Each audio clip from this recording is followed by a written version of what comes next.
10 reasons why it's hard to let go of someone who's not meant for you. 1.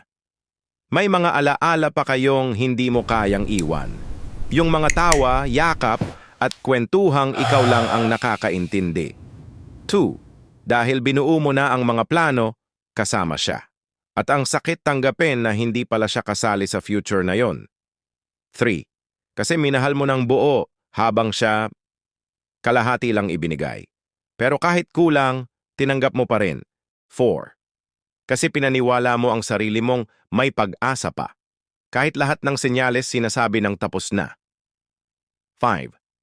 Dahil siya ang naging sandalan mo sa mga panahong ikaw ay wasak. At ngayon, hindi mo alam paano bumangon na wala siya. 6. Dahil natakot kang magsimula ulit.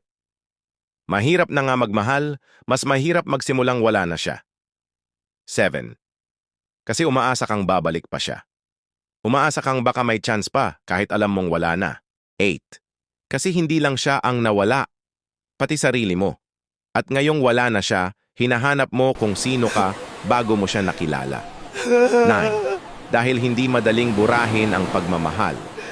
Hindi yan parang gamit na kapag di na bagay, itatapon na lang. 10. Dahil totoo ang naramdaman mo. At hindi madaling talikuran ang isang damdaming totoo kahit alam mong mali. Minsan, hindi sapat ang mahal mo. Kasi kung hindi ka na mahal, kailangan mong piliin ang sarili mo. At sa pag-let go, doon mo matatagpuan ang totoong kalayaan.